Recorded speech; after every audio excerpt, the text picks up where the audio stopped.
বৃষ্টির রাতের সেই নিঃসহায় মেয়েটি এক মানবিকতার মহাকাব্য। সেদিন রাতটা ছিল বড়ই প্রলয়ঙ্করী। আকাশের বুক চিরে অঝরে বৃষ্টি নামছিল, যেন প্রকৃতি আজ তার সবটুকু ক্ষোভ উগরে দেবে মাটির ওপর। চারদিকে এক গাঢ় নিস্তব্ধতা, জনমানুষের চিহ্ন নেই কোথাও। রাস্তার ল্যাম্পপোস্টের আলোগুলো বৃষ্টির ঝাপটায় ঝাপসা হয়ে গিয়েছিল।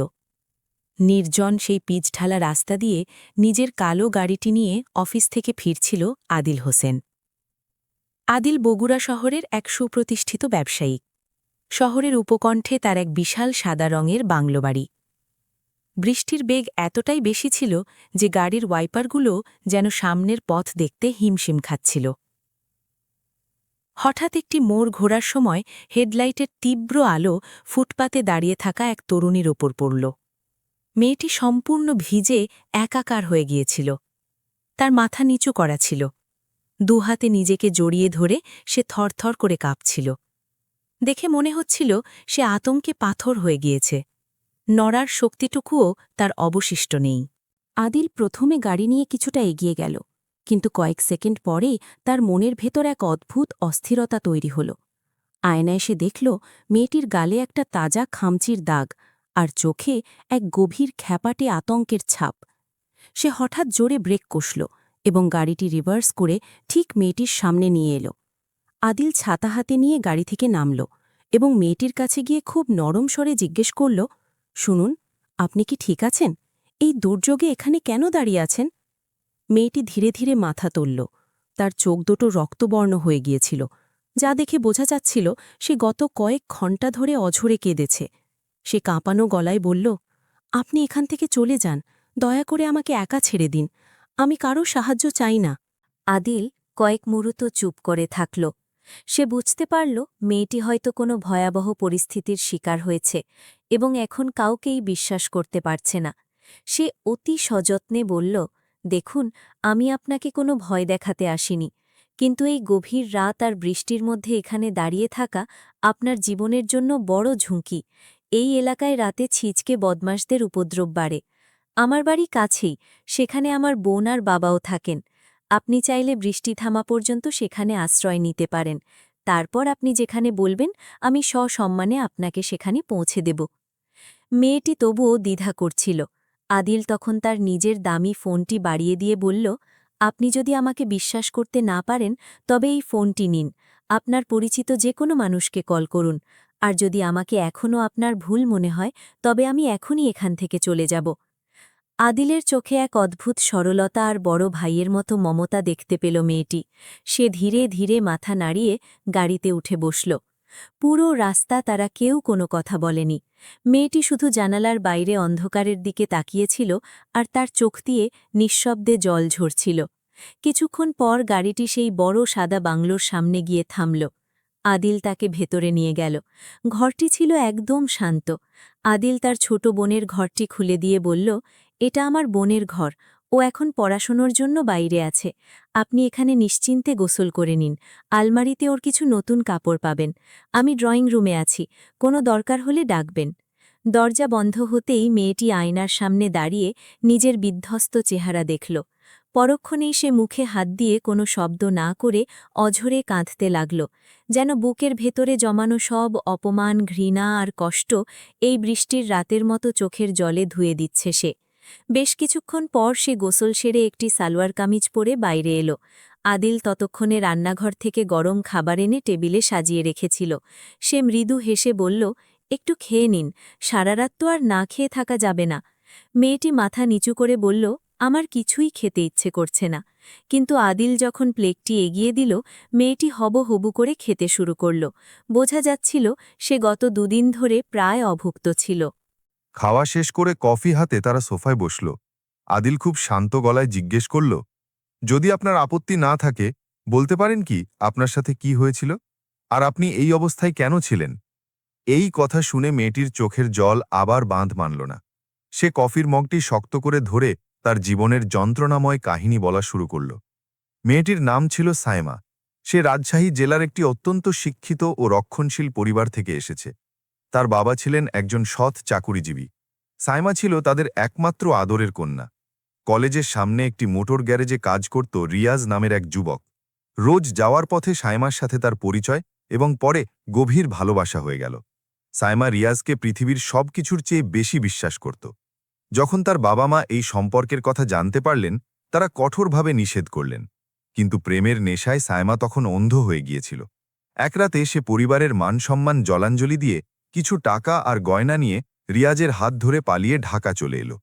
শুরুতে রিয়াজ তাকে খুব যত্নে রাখলেও ধীরে ধীরে তার আসল রূপ প্রকাশ পেতে লাগল। রিয়াজ বিয়ের কথা উঠলেই নানা বাহানা দিত।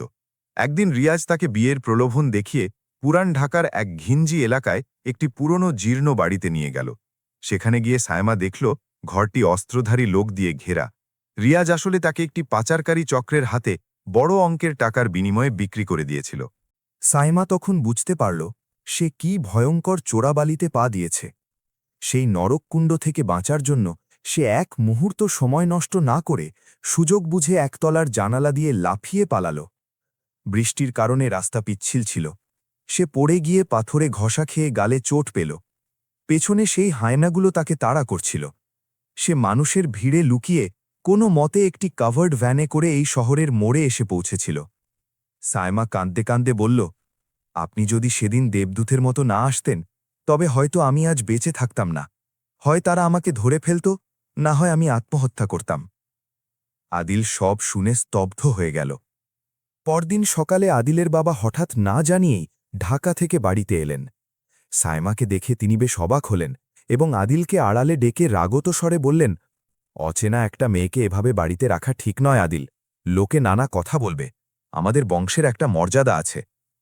আদিল তখন খুব দৃঢ় গলায় বলল, বাবা, মর্যাদা মানুষের কথায় নয়, মানুষের বিপদে পাশে দাঁড়ানোতে থাকে। ও কোনো অপরাধী নয়, ও আসলে বড় একটা ষড়যন্ত্রের শিকার। আমরা যদি আজ ওকে রাস্তায় ফেলে দিই, তবে ওর রক্তের দায় আমাদের ওপর বর্তাবে। আদিলের বাবা সাইমার সেই অসহায় এবং মায়া ভরা চোখের দিকে তাকিয়ে নিজের ভুল বুঝতে পারলেন। তিনি সাইমাকে কাছে ডেকে স্নেহমাখা গলায় জিজ্ঞেস করলেন, মা, তুমি কতদূর পড়াশোনা করেছ? সাইমা জানালো সে অনার্স শেষ করেছে। তিনি তখন বললেন, তুমি চাইলে আমাদের বগুড়ার ব্রাঞ্চে কাজ করতে পারো। এতে তোমার মনও ভালো থাকবে আর নিজের আয় মাথা উঁচু করে বাঁচতে পারবে। সাইমার চোখে তখন প্রথমবার আগামীর স্বপ্ন দেখা গেল। এভাবেই সাইমা আদিলের বাড়িতে থাকতে শুরু করল এবং অফিসেও যোগ দিল। ধীরে ধীরে সেই বিষণ্ণ বাড়িটিতে এক নতুন প্রাণের সঞ্চার হল। সাইমা আদিলের পছন্দের খাবার রান্না করত, তার বাবার ওষুধের সময় মনে করিয়ে দিত এবং পুরো বাড়িটাকে আগলে রাখত। তাদের মধ্যে এক অদ্ভুত নীরব নির্ভরতা আর ভালোবাসা তৈরি হল। কিন্তু সাইমা তার অতীতের সেই কালো ছায়ার কথা ভেবে আদিলের থেকে দূরত্ব বজায় রাখত, আর আদিল ভাবত সাইমা যেন তাকে ভুল না বোঝে। একদিন রাতে হঠাৎ কালবৈশাখী ঝড় শুরু হল। প্রচণ্ড বজ্রপাতের শব্দে পুরো এলাকা কাঁপছিল। আদিল নিজের ঘরে ল্যাপটপে কাজ করছিল। হঠাৎ সায়মার ঘর থেকে এক আর্তচিৎকার শুনতে পেল। সে দৌড়ে গিয়ে দেখল সায়মা খাটের কোণে কুঁকড়ে বসে কাঁপছে। ছোটবেলার সেই পাচারের আতঙ্ক আজও তাকে তাড়া করে ফিরছিল।